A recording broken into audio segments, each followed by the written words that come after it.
Hello, എൻ്റെ എല്ലാ കുഞ്ഞു കൂട്ടുകാർക്കും സ്വാഗതം.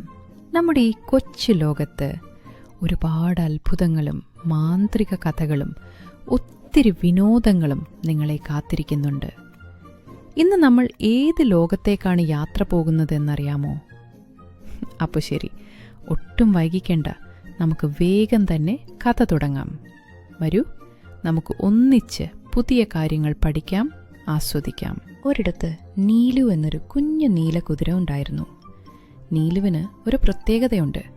അവന് ആകാശത്തെ നക്ഷത്രങ്ങളെ തൊടാൻ വലിയ കൊതിയായിരുന്നു. ഒരു രാത്രിയിൽ ആകാശം നല്ല കറുത്ത നിറമായിരുന്നപ്പോൾ ഒരു വലിയ വെള്ളി നക്ഷത്രം താഴേക്ക് നോക്കി നീലുവിനെ കണ്ണ് ചിമ്മി കാണിച്ചു. നീലു പതുക്കെ തൻ്റെ കാലുകൾ കൊണ്ട് മണ്ണിലൊന്ന് തട്ടി. പെട്ടെന്ന് ഒരു അത്ഭുതം! അവൻ്റെ കാലുകൾക്ക് പിന്നിൽ ചെറിയ ചിറകുകൾ മുളച്ചു വന്നു.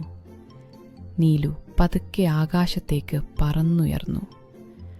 പതുക്കെ പതുക്കെ ഉയരങ്ങളിലേക്ക് അവൻ മേഘങ്ങൾക്കിടയിലൂടെ നീന്തി നടന്നു. ഓരോ മേഘവും പഞ്ഞിമിഠായി പോലെ മധുരമുള്ളതായിരുന്നു. മുകളിലെത്തിയപ്പോൾ വെള്ളി നക്ഷത്രം അവനെ കാത്തിരിക്കുന്നുണ്ടായിരുന്നു.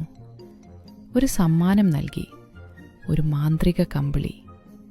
അത് പുതച്ചാൽ നല്ല തണുപ്പുള്ള രാത്രിയിലും നല്ല ചൂട് കിട്ടും. നക്ഷത്രം തൻ്റെ വെള്ളി വെളിച്ചം കൊണ്ട് നീലുവിനെ പതുക്കെ തലോടി.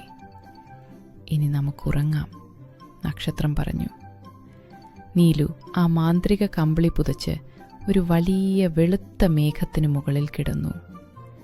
കാറ്റ് മെല്ലെ വീശിയപ്പോൾ നീലുവിൻ്റെ ചിറകുകൾ പതുക്കെ താഴ്ന്നു.